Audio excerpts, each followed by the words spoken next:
Hello friends, movie with আরজেতে আপনাদের সকলকে স্বাগত। আশা করছি আপনারা সকলে ভালো আছেন। তো এখন আমি কথা বলতে চলেছি the lords bus movie review নিয়ে। এই মুভিটা পল গ্রিনগ্রাভসের ছবি। তো এই মুভিটা আমি বলবো সবারই দেখা উচিত, কারণ এটা একটা সার্ভাইভাল মুভি।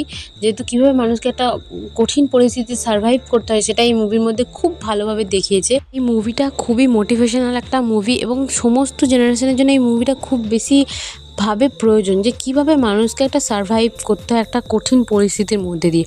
আর আমরা এই মুভিটায় সবথেকে ভালো যেটা লেগেছে আমার, সেটা হলো পল গ্রিনগ্রাভসের।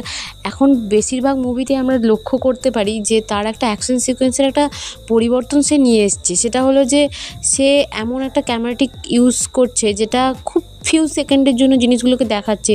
একবার জুম আউট হচ্ছে, একবার জুম ইন হচ্ছে, একবার অ্যাকশনগুলো সিকোয়েন্সগুলো যাচ্ছে, মানে আপনার মনে হবে যে আপনিই যেন ওই সিকোয়েন্সের মাঝখানে বসে আছেন, অ্যাকশনটা আপনার চারিদিকে হচ্ছে, এরকম একটা সিচুয়েশন দেখানো হয়েছে। জাস্ট অসাধারণ লাগছে। এখানে এই সিরিজটার মধ্যে দেখানো হয়েছে যে একজন বাস ড্রাইভার, কেভ নামে একজন বাস ড্রাইভার, তার লাইফটা এত পরিমাণ ঘেটে আছে যে সে তার বাবার সাথে ঝগড়া করে অনেক দিন অন্য জায়গায় চলে গেছিলো। তার ছেলের সাথেও তার সম্পর্ক খুব একটা ভালো নয়।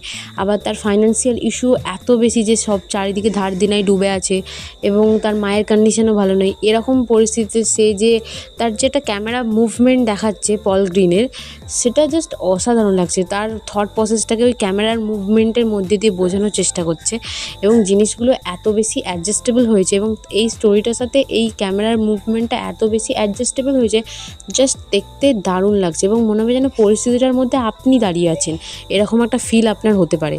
এই স্টোরিটাকে তারা একটা সত্য ঘটনার ওপর নির্মাণ করেছিল, কারণ 2008 সালের ক্যালিফোর্নিয়াতে এরকম একটা স্টোরি হয়েছিল যে এখানে হিরো যে ওয়েব করছে, মানে সে তার ছেলের সাথে একটা সম্পর্ক খারাপ, বাট সে তার ছেলেকে সরাসরি ডিরেক্ট বলতে পারছে না, বাট তার ছেলেকে কাজে লাগিয়ে জিনিসগুলোকে করছে, মানে মানুষকে বাঁচাচ্ছে, একটা সারভাইভ করার চেষ্টা করছে। এখানে একটা ঘটনা দেখানো হয়েছে যে স্কুলের বাচ্চাদের বিপদ হচ্ছে, যার কারণে তারা বাঁচাতে যেতে হচ্ছে। তো তারা সেভাবে কিভাবে সেটা করছে সেটা হয়তো আপনারা মুভিটা দেখলেই বুঝতে পারবেন। মুভিটা অ্যাভেলেবেল আছে, সাবটাইটেল দিয়ে দেখতে পারেন, হিন্দি ডাবিংয়েও চলে এসছে।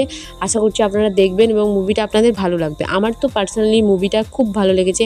এখানে জিনিসগুলো খুব ভালোভাবে সাফলি দেখানো হয়েছে। এই ছবিটার মধ্যে ইমোশনাল কোরটা তারা খুব বেশি স্ট্রং রেখেছে, যার কারণে জিনিসগুলো দেখে এত বেশি মানুষের ইমোশনকে কাজে লাগবে এবং আপনি যদি ইমোশনাল নাও হয়ে থাকেন এই মুভিটা দেখে কোথাও যেন গিয়ে একটা ইমোশনাল হয়ে পড়বেন। এর ড্রামাটা খুবই সার্ভাইভাল ড্রামা, এই কারণেই বলছি, কারণ এই ড্রামাটার মধ্যে একটা জিনিস রয়েছে যেটা না দেখলে হয়তো আপনারা বুঝতে পারবেন না আমি কোন জায়গাটার কথা বলার চেষ্টা করছি। আশা করছি আপনারা দেখবেন এবং দেখলে অবশ্যই আপনাদের ভালো লাগবে। আজকের ভিডিওটা এই পর্যন্তই। আশা করছি আমার ভিডিওটি আপনাদের ভালো লেগেছে।